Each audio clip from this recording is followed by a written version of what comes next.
Yang pertama tadi mohon maaf kalau misalnya nggak sesuai banget ya. Tadi intinya sih pertanyaannya perintah suami yang tidak sesuai dengan istri, apakah perdebatan itu termasuk dalam hidup apa? Ya, jadi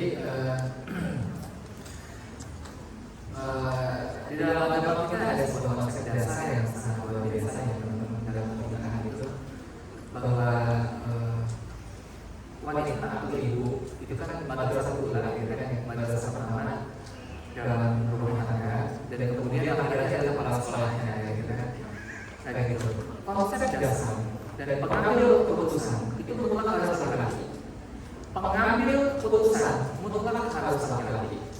Artinya di sini laki-laki harus punya kemampuan berpikir yang baik dan juga memiliki kapasitas berpikir yang tinggi untuk bisa memutuskan itu. Itu kan ya.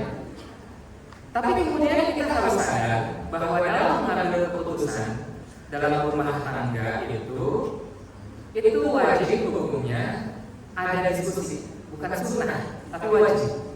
Gitu kan ya. Terlepas dari kemudian pengambilan keputusan seperti apa. Dan diskusi yang kita bangun itu harus diskusi yang sehat, bukan debat. Bukan tentang menang dan kalah, tetapi tentang menang dan menang. Itu ya win-win solution. Kayak gitu. Maka di sini penting pada kita suami istri untuk paham bagaimana cara diskusi yang tepat. Terus juga kita juga harus paham baik itu suaminya atau istrinya. Kadang-kadang menang itu bukan tentang bagaimana kita ada di atas, tetapi ketika kita ada di belakang, ketika kita ada di samping, itu juga menang. Nah gitu ya. Jadi perlombaan kita itu finishnya itu adalah surga dan kita harus paham itu. Itu ya. Walaupun suami itu sebagai kepala rumah tangga, bukan berarti dia yang kemudian mengambil alih surga. Tidak seperti itu. Jadi kita kita harus bangun fondasi diskusi yang kuat. Bahkan dari tadi ya, bagaimana Rasulullah itu selalu bertanya pada Khadijah tentang apa yang harus dia lakukan ketika situasi dakwah seperti ini, ujian seperti ini, gitu kan. Dan Khadijah selalu memberikan referensi. Pun begitu hanya dengan istri-istri beliau yang lain, Hafsah, Zainab, Aisyah, gitu kan. Itu juga sama, selalu memberikan saran-saran. Dan Rasulullah selalu mendengarkan itu. Terlepas dari kemudian apakah saran tersebut itu mutlak digunakan 100% atau kemudian disinergikan atau memang ada beberapa saran yang belum bisa digunakan. Dan kita juga sama, baik suami atau istri, ketika saran belum bisa digunakan, jangan dulu langsung menjudge bahwa saran saya tidak didengar. Mungkin bukan tidak didengar, tapi belum digunakan saat ini. Mungkin ada salah waktu. Itu ya. Jadi diskusi itu bukan tanda keberkahan, gitu ya. Mengungkapkan pendapat itu bukan tanda keberkahan, tetapi kita justru mengatakan yang baik. Nanti banyak hal yang harus kita bicarakan ya, terkait rumah tinggal, gitu kan. Terus juga berapa uang belanja setiap bulan, terus juga anak-anak sekolah kemana dan lain sebagainya. Tapi jangan pernah berpikir saklek, teman-teman. Kita boleh berencana, tapi fleksibilitas itu perlu kita bangun. Ada orang gagal nikah cuma gara-gara ini ya, beberapa kali membantu untuk taruh kan, gitu kan. Ketika nanya, kenapa kok nggak diterusin taruhnya? Ya, soalnya dia nggak mau tinggal sama saya. Padahal masalah rumah tinggal, saya suami itu harus tinggal bersama ibunya, gitu kan. Sementara istri harus tinggal dengan ibunya. Itu kan situasi ketika pada kamu menikah. Kalau sudah menikah, sebenarnya semua hal bisa berubah. Gitu kan, hati itu bisa belok. Semuanya masih mungkin.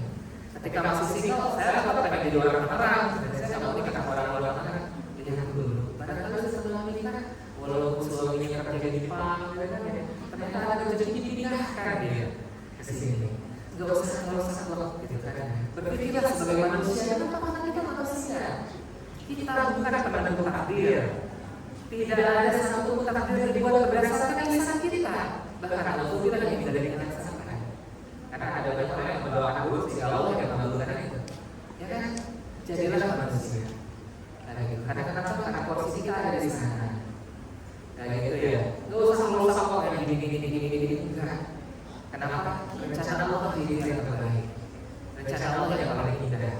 Kayak gitu buat kita. Tadi ya, jangan sampai tidak jadi menikah cuma gara-gara hal-hal yang tidak prinsip. Kalau itu nanti pembahasannya akan dengan pertanyaan yang kedua tadi yang nyambungnya. Nah, untuk hubungan suami istri jadi seperti itu. Ya, diskusikan, cuma diskusikan dengan penuh cinta. Gitu kan ya. Jangan merasa diri kita yang paling benar. Ya, saya sudah banyak mengalami suami saya yang agak keras kepala.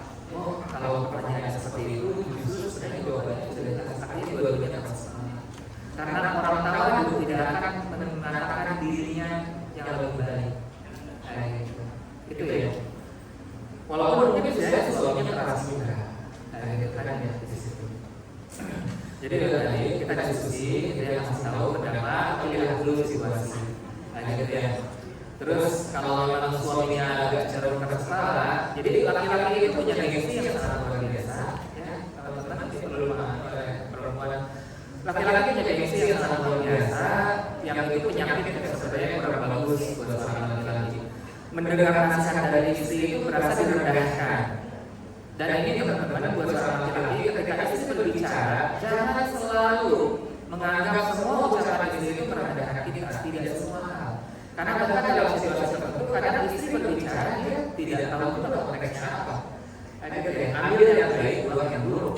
Nah, buat perempuan juga harus hati-hati. Karena laki-laki tadi menganggap ketika nasihat dari istri itu merendahkan laki-laki, jadi perempuan harus pintar ketika memberikan nasihat kepada suaminya. Sisi tadi ya, ketika ingin memberikan saran kepada suaminya, maka beliau selalu berkata, wahai suamiku, jika kamu lelah, maka bersandarlah di sini, di atas pangkulan. Itu sisi tadi. Terus ketika sudah bersandar, sambil diusapin kepalanya, gitu kan ya. Ditanya ya, rambutnya diusapin, gitu kan ya. Ditanya, bagaimana permasalahannya ini, gitu kan? Gitu. Tapi Rasulullah akan jawab begini, gitu kan ya. Terus ada ketika dia bertanya, oh demikian ya ternyata mereka seperti ini. Dan lalu beliau masuk secara lembut. Seperti itu cara Siti Khadijah. Dan itu pula yang membuat Siti Khadijah tidak pernah tergantikan. Walaupun istri Rasulullah banyak yang lebih muda, banyak yang lebih cantik, banyak yang lebih berilmu. Tapi Siti Khadijah tidak pernah bisa tergantikan. Gitu ya. Itu. Karena cara Siti Khadijah perlakuan suaminya itu benar-benar luar biasa mulia. Jadi ketika dia kasih nasihat juga tadi ya, dikenyangkan dulu perutnya kayak gitu kan. Karena laki-laki kayak gitu, laki-laki itu kalau perutnya lapar, sepintar apapun dia, senggol aja kalau dia lapar. Kenyangkan dulu perutnya, ya, rebahkan dia dalam pangkuan teman-teman. Aku bilang pangkuan kita soalnya kan bukan istri, kayak gitu kan. Terus berikan nasihat dengan perlakuan paling lembut. Itulah cara terbaik memberikan nasihat dan masukan kepada laki-laki. Oh, saya udah ngomong kalau istri saya udah mulai di luar situ itu pasti banyak permintaannya. Kayak gitu saya tidak demikian ya. Tapi maksudnya seperti itu. Bagaimana cara Khadijah membantu atau memberikan masukan-masukannya sehingga luar biasa gitu kan. Ujian dakwah Rasulullah di fase Mekah itu luar biasa beratnya. Tapi ketika pulang, energi yang diberikan oleh Siti Khadijah dengan cara seperti itu luar biasa. Itu kan ya. Nah, maka seperti itulah cara kita berdiskusi gitu ya. Kalau ada laki-laki mungkin kita tidak harus sama seperti Bunda Khadijah gitu kan ya. Tapi setidaknya ada pengiriman pelan-pelan. Karena laki-laki itu tadi ya merasa egonya agak lumayan biasa besar. Jadi menurunkan egonya itu harus dengan iman. Yang keduanya itu ya tadi ya dalam perempuan harus lebih bersabar ketika menyampaikannya. Dan jangan menyerah ya. Kalau sama pasangan itu jangan sampai ada ucapan di mana aku tuh udah nyampein ini berkali-kali sama kamu capek enggak? Itu jangan sampai muncul di mulut kita. Kayak gitu. Setiap lelah kita itu bernilai juga di sana. Kalau kita lelah ada di pasangan kita berarti laki-laki perempuan sama gitu ya. Jadi evaluasi mana ada juga sama saja. Karena manusia biasa. Yang seringkali masih ada di posisi itu. Jadi kayak dia. Tapi kayaknya pertama masih banyak pertanyaan anaknya ini. Tapi pada waktu itu diskusi yang kurang lebih itu sih.